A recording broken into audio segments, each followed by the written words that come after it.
it just it works itself out. Henry Nell, South African, former rugby player, Pretoria boy, Wonderboom Hoërskool. Have I got it right so far?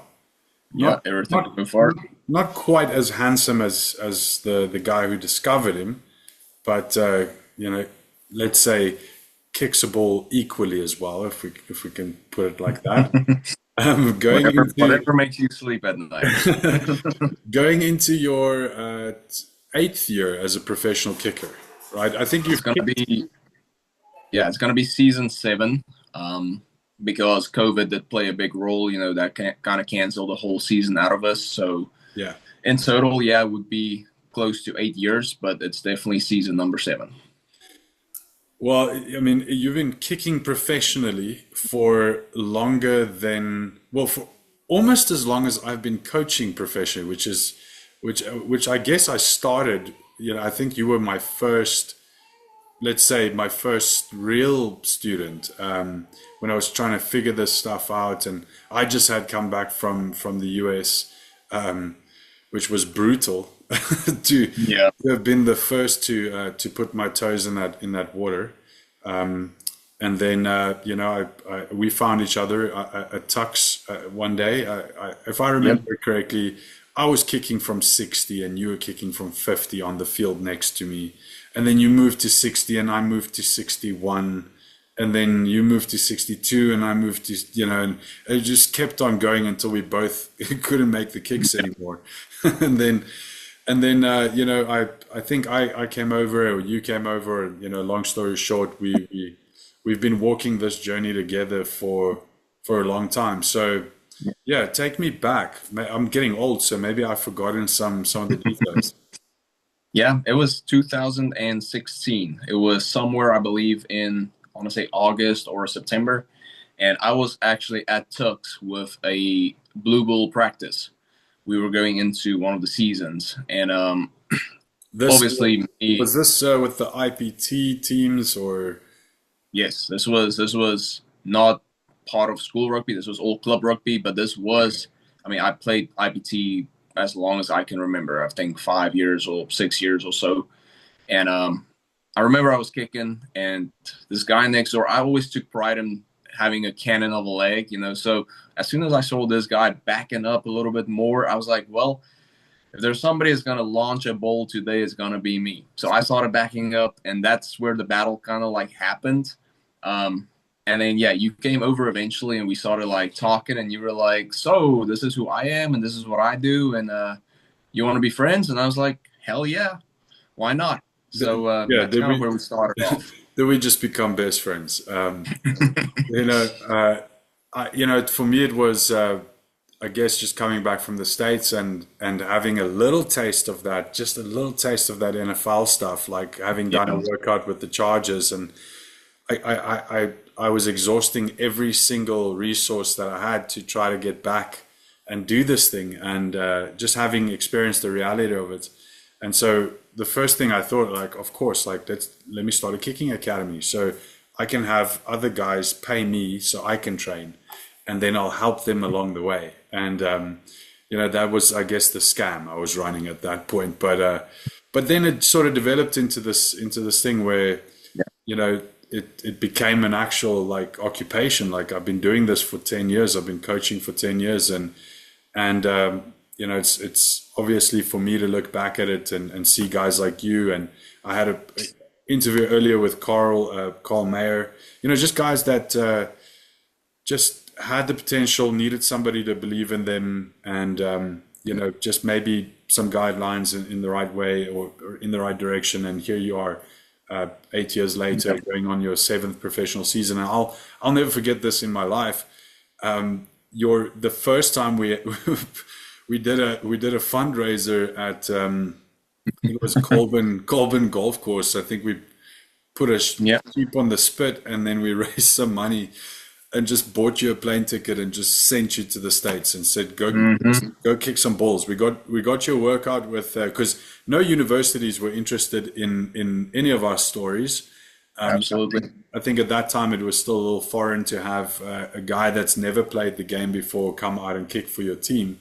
So somehow we got, of course, through Mike, through the GOAT himself, we got an opportunity to work out with an arena football team, and I remember just thinking like, I don't know if you're ready for this, but let's see what happens. Yeah. You did not disappoint. You went there, not quite your first workout. You did your workout with the Jacksonville Sharks, but you did great there as well. And then you got the call from Portland, and you went over there and just smashed it. And then you just have never stopped playing professional from that moment forward. And it's like you are doing exactly what you're supposed to do. Yeah. It goes full circle. I look back on this journey a lot, and I still remember that first year. I got on the plane. I landed in Jacksonville, Florida.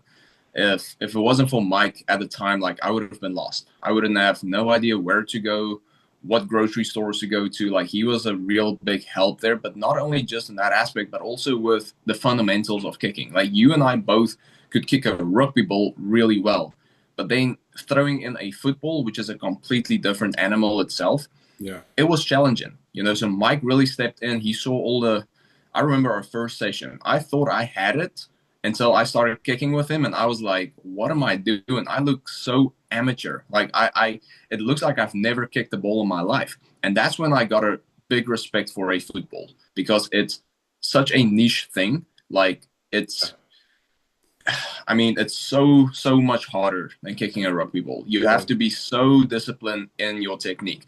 With rugby, you'll see guys, you'll make contact, and the ball will like warp left and warp right, and it finds its way through the uprights. I'm looking back on that kick from Dan Carter, that swing that he had eventually when he was with the Crusaders. You won't be able to do that with a football. If that ball decides it's going one way, it's going one way. And that all reflects back on the technique you had and the impact you had on that ball. So you need to have such a consistent strike on that ball to have anywhere close to a good result. Yeah. There's no. Yeah, sorry. I was just going to connect with what you said. I think the best way to describe it to anybody that doesn't understand or doesn't have the context, it's like comparing hitting your driver off a tee and then taking your 3-iron and hitting a ball straight off the turf. It's that much more difficult. And for anyone that's ever played golf, you understand that, if you describe this to somebody that's never played golf, they would be like, oh, how could it be so much more difficult to hit the ball off the ground as opposed to off a tee? Well, it is. And it's just that you require so much more precision, and your timing needs to be so much better. And like you said, your discipline and just the mechanics of the movement and so on and so forth. So yeah, that pro form bug bit you in Jacksonville, and you've basically built a career around being a extremely technically good kicker. So talk to me about that. Like, how did you go from playing rugby, having the potential to kick a ball, but then how did you turn that into a professional career as a guy who gets paid to kick a ball, which is a lot different than a rugby player who also kicks? Yeah, it came back to that first workout I've ever had, and at that workout, even though I did extremely well and the coach was really impressed, when he asked me, what is your experience? Where did you come from? Like, where did you play previously? And I told him, like, I had no experience. He was like, well, even though you kick the ball really well, we can't select you. I was like, but why?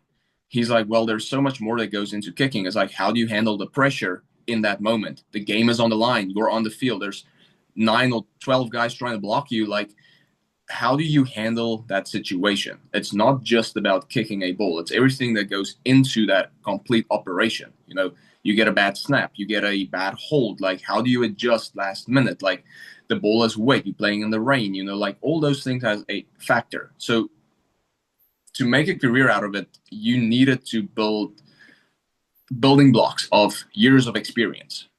So for me, it was stacking up all the workouts that I have, going to different teams and building, kind of that portfolio of you can do it anywhere, everywhere, in any condition. So from that first workout, it kind of opened my eyes that even though I kick 10 for 10, it doesn't mean I'm going to get a job. You have to kick 10 for 10 when there's wind, when there's rain, when you have bad snaps, bad holds. Like, how do you adjust when you get iced in the middle of a game? Icing, for those that don't know, is when you're ready to line up and the other team calls a timeout. It kind of like gets your nerves going a little bit because you have to reset everything, you know? So how do you handle that situation? So there's so much more. And if you go and look in the NFL today, you can take all the best free agents and they all can go 10 for 10 through the uprights. But the guy that makes it the most down the middle with proper height and proper operation time, that's most likely the guy that's going to get the job. Not the guy that's hooking kicks through or swinging the ball from right to left, playing a draw, playing a fade. Like, that shows inconsistency, and that's not what coaches and scouts are looking for. Yeah. They want to see that consistent technique equals consistent form or consistent results, and that will get you to be a consistent starter. Yeah, it's so it was for me just learning that and applying that wherever I go. You know that you can't have to, as a pro, this is the biggest thing that I learned, and I wish rugby players can adapt this. If they have this mentality, it's going to change everything. What's the difference between a pro and an amateur? An amateur is going to have missed kicks. A pro will also have missed kicks, but never 2 in a row. That's the difference. Yeah. And how much does this come back to form and technique? And you mentioned operation time and guys trying to block you and you're kicking the ball off the ground and you've got all the odds stacked against you. The last thing that you want to be worried about is your technique. So I think that's probably the most important aspect of kicking. Absolutely. Being a pro is having a consistent, repeatable, effortless and efficient technique with as little variables as possible. Yes. Because you've got all these external things that you need to worry about, like your op time, like a snap that's maybe not caught in the right place, or a hold that's not put in the right place, or all of those external variables. So, we touched on pro form and you worked with Mike and down in Jacksonville, and you've kind of built this career, like I said earlier, on this having this reputation of a, because let me just sort of rephrase this. You come from the same background that I've come from, which is South African, played rugby all your life. Yeah. And when coaches see that, especially starting out, they're not very confident in you because you've got absolutely you've got no reputation, you've got no college stats, you've got so all the odds are stacked against you. The only thing that you can show them is your technical ability. And for both of us, miraculously, that was enough to garner opportunities. So talk me a little bit more.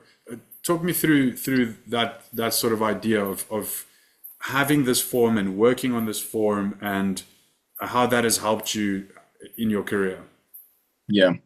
So the form with proper form, it gives you confidence. I want to touch back just one step back. When you have all these variables stacked against you in a game, a bad snap, bad this, the wind is there, kicking in the snow, all that stuff. The one thing you can always rely on being good is your technique, because you are in control of that. So when I have a snap that's high, some kickers might be like, oh, I have to change my technique, slow down or whatever. Not me. I trust my technique enough to know that when that ball gets placed where it's supposed to be placed, my technique, all my steps that I took to get to that point will play out in my favor. I don't have to second guess or change something last minute. Like, I just keep my head down, focus on what I need to do, make contact, and I know the result will be good. The better the snap and the hold and operation, the better the kick. But even with average holds and snaps, if I have perfect technique, I will still get away with making kicks. So I'm a confident kicker because I have confidence that my technique is 9 out of 10 times where it's supposed to be. And that is what helped me, be where I am today. I think if my technique was all over the place, I would have had a very short career. But I dedicated to one technique and I kept with it all these years, and I'm only bettering it with age. And it's definitely keeping me in the game. You know, I love when a coach comes to me and be like, damn, I haven't seen a technique like that in years. I'm like, what have you seen? And he's like, every kicker that I've had, like every kick looks different. When Yeah. I stare at you from the front, it looks like it's on repeat every single time. Yeah. And I was like, that is what I want. Because if I can do that over and over and over, what do you think the result's going to be if I hit it straight down the middle? You know, it's Look, like the same with a golf shot. You don't yeah. see Tiger Woods swinging differently on every occasion. Like he has a swing and he keeps with it, and the results speak for itself. Now, he might miss the green if there's wind involved. So you make a slight adjustment to that, but his swing still remains the same. The swing's the same. And that's the mentality that I have. You know, so yeah. just going back, I do believe form is so important. But with form being important, it's the way you approach the form. There's a whole world behind what you see on the camera. Yeah. The way you practice, the way you train, the nutrition you take, the stretches. You can only kick with pro form if you flexible, you know, if you got really tight legs and you don't have a follow through, it all has an effect on the outcome. Yeah. So you have the technique, but there's so many other things that you need to do well for the technique to work well. Yeah, and that's the beauty of profile. Exactly. It's a holistic approach to kicking. It's not just the mechanics of it. It's also the mental approach to it. It's the conditioning approach to it. The way in which we practice, the drill work, you know, all that type of stuff. But you touched on golf, and you know, this is one of the. It's just I've been screaming this off the mountaintops for the past year, and that is if you look at let's say you take the top 50 golfers in the world and you just look at a silhouette of them swinging, you don't know who it is. You'd hardly be able to tell who's who. I mean, some guys have some signatures, and maybe you'll see John Daly's silhouette better than you'll be able to tell his body type in comparison to Tiger. But my point here is that elite golfers understand something that most kickers don't understand, and that is that the ball is the target. And we've talked about this. I mean, we can philosophize. What is the word? Philosophize. I'm gonna have to cut this out. We can talk about that for hours. You know, that is the difference in paradigm. That is what we're doing is in this paradigm, and what everyone else is doing is in that paradigm. And they are creating the problem that they think they're solving because they have not made this mental shift, which most elite golfers have made, and that is that the ball is the target. And I cannot stress how different those two worlds are. If you have not made that mental shift, then you will never experience what it's like to kick the ball with your full potential. Comments on that, because I'd love to hear your take on that. No, absolutely. It's like you have to kick the ball first in order for that ball to go and do the result that you really want. You know, like everything that we do is to make really good contact on the ball. So ball is target. If I hit my target perfectly, the result will be perfectly, you know. So we have this technique and we have our distance and our angles and everything that goes towards what? The ball. And if you go to the ball in the right, using the right fundamentals and form, and you make great contact, the result that you want will be the result that you plan on getting. Like it's math. It's not that hard. You know, it's exactly what you just said. It's mathematics. It is hard for some of us, the maths, but it's basic geometry. It's just understanding angles and then understanding the natural mechanics of your body. There's not a single pro golfer that swings the club and thinks about turning their body. The turn happens. The natural mechanics of your body causes that turn, and it's exactly the same thing with kicking. And the big problem that I see across the board, there are some kickers that are better than others. Let's just, if we look at the rugby industry specifically, even at the international level, there are some kickers that sort of understand this idea. Maybe they don't consciously understand it, but I think if they did, they'd be even better. But then there are kickers that truly don't understand it. And you know, it's you can clearly see it in their body position is it's weak. Their follow through is short. They come across, you know, they come across the target. They miss right and left. You know, it's you know, when we miss right. We can agree on that. You know, you tend to, if you miss time you kick, you tend to push it right. But the point being is that it's the most important paradigm shift that any kicker can make. And most of these kickers that I've just referred to, they're already finishing the kick before they've even kicked the ball. They're already turning towards the goalpost before they've even contacted the ball. And as soon as they do that, they're reshaping the relationship between them and the ball.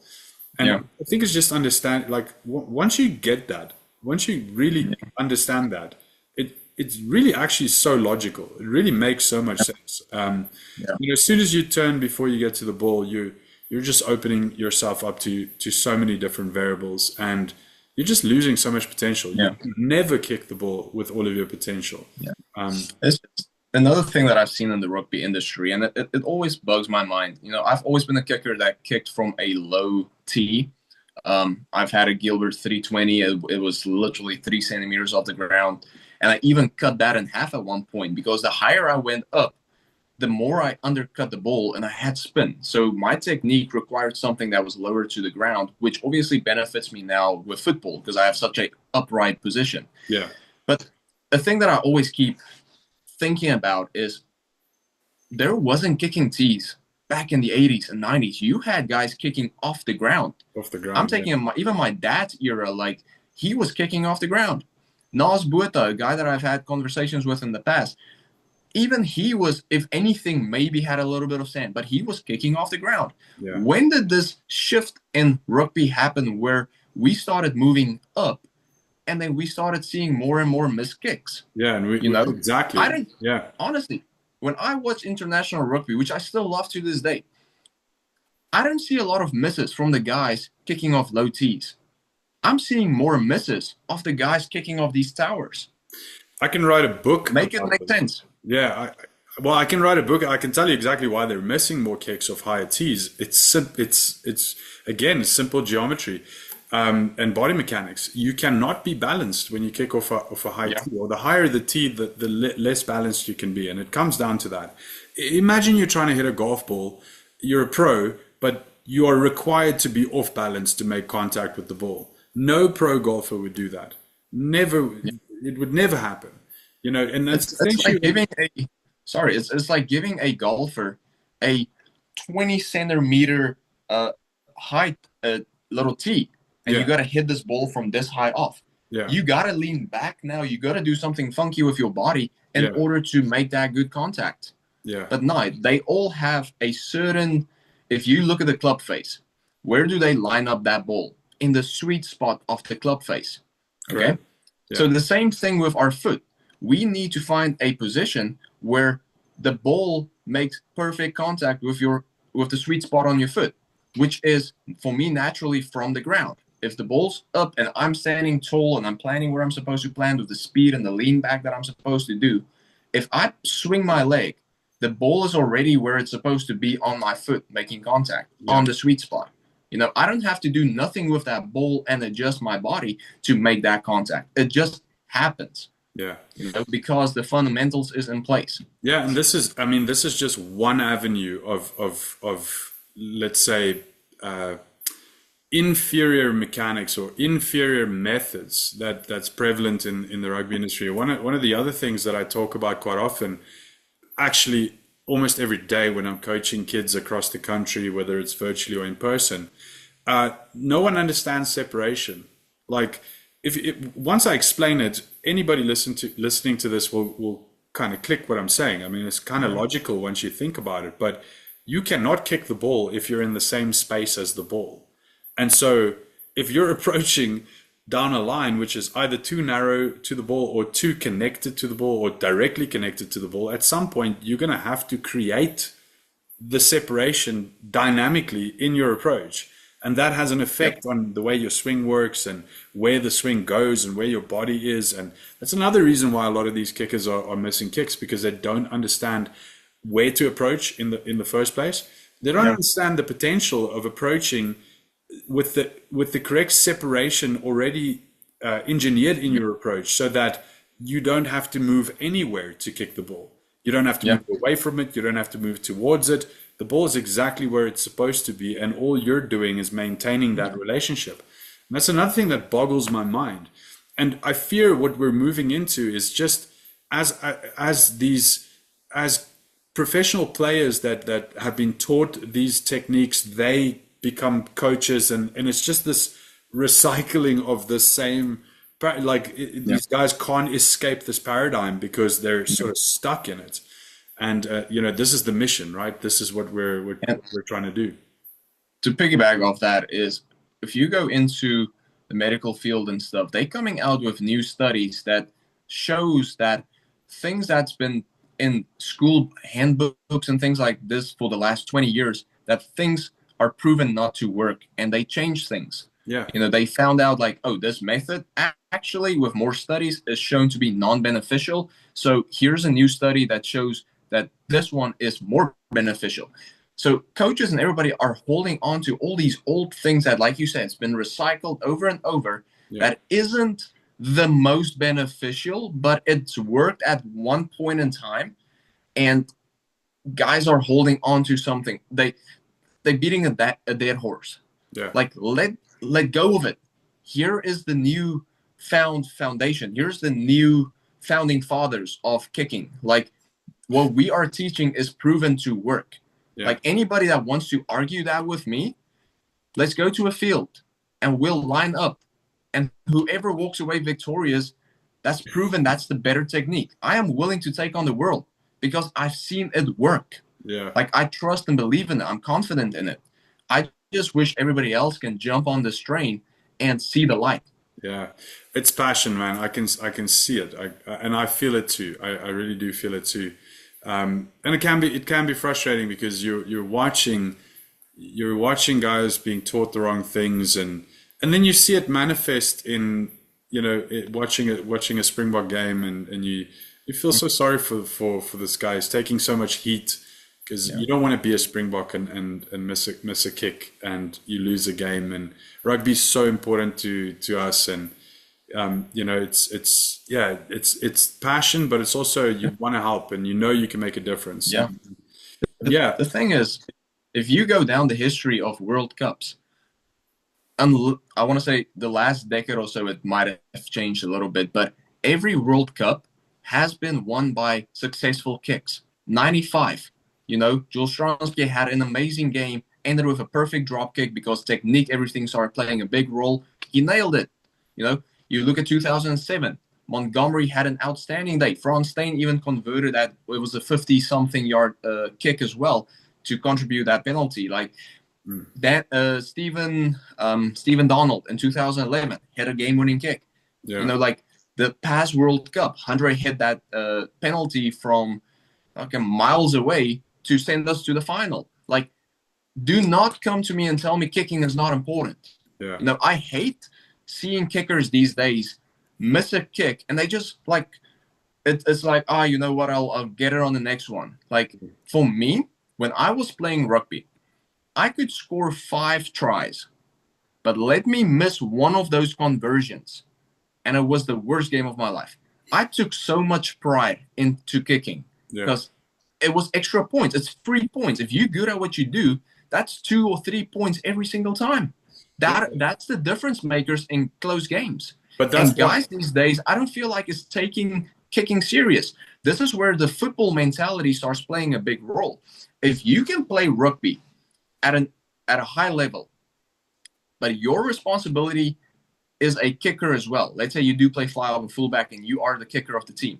If you can play rugby with the mentality of a NFL football kicker, your games will be amazing. Like, you'll be able to score 10 tries and have the confidence and the approach to convert all of those 10 tries. Like, I just wish they could shift their mindset to not be like, why are we staring at the clock for 90 seconds or 60 seconds, whatever the time clock is? There's no point. Like, I understand if you want to give you guys some rest. But then what I would suggest, I know my technique so well that from when I take my steps back to when I make contact is 7.5 seconds. So I would wait for that shot clock to go all the way down to, let's say, 10 or 12 seconds. And then I'll do my setup. I'll look at the uprights once and I will go and make my kick.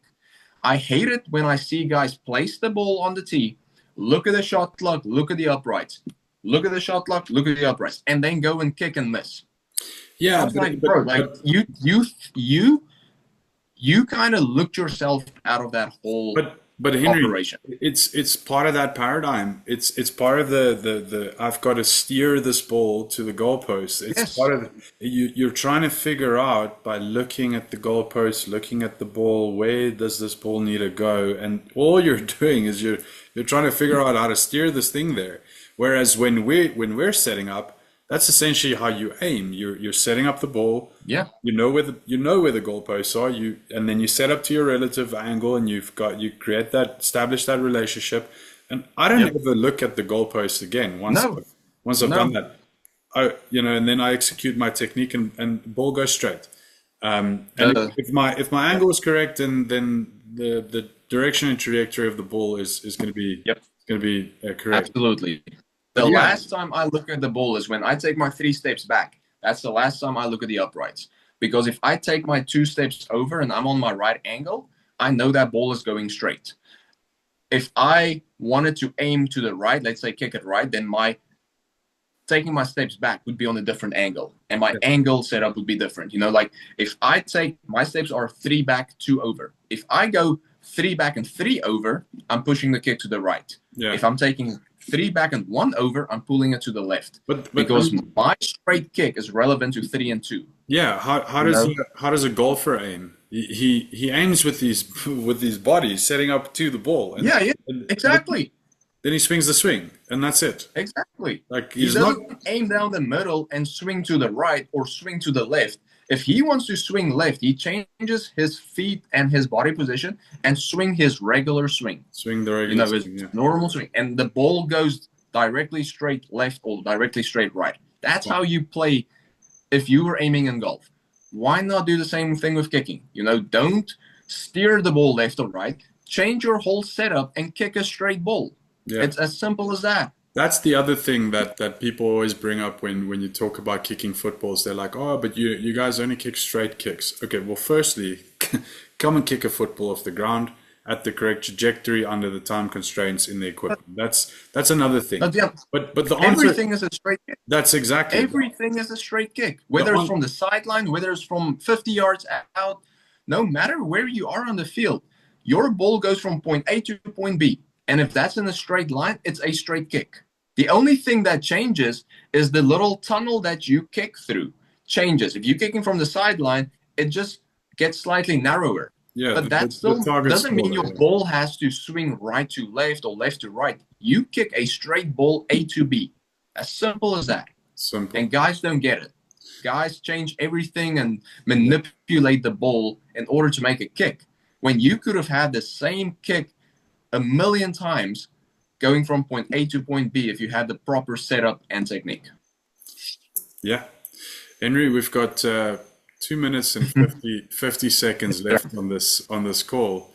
I think we covered a lot of different topics here, but mostly I think both of us can get a little emotional about technique and stuff like that. But again, it's just passion and it's Proform does that to you. It does sort of rope you into this I don't know what to call it, but it's like a brotherhood of guys that just understand this thing. And it's incredible.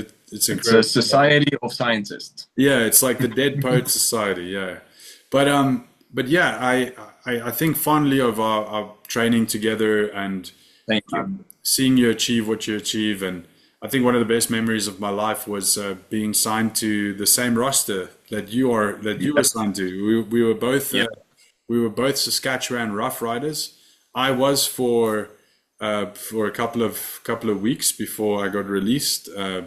Obviously, COVID and being in South Africa, I couldn't fulfill my duties there. But you carried the torch, and you were there for what, 3 seasons, 2 seasons? Yeah, I would have gone in my third season, and then there were some complications that happened. I decided, it's more beneficial to go back to the US because X, Y, and Z.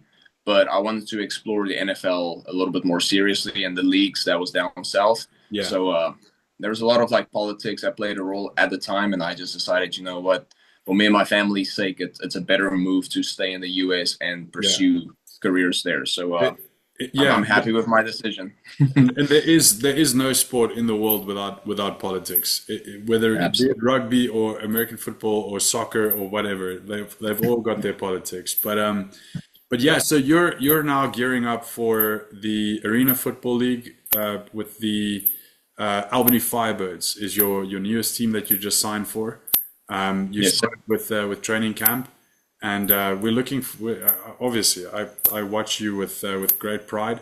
So we're looking forward to another successful season by the legend Henry Nell himself, all the way from Wonderboom, South Africa, kicking footballs in New York City. Love it. Appreciate it. Thank you so much. All right.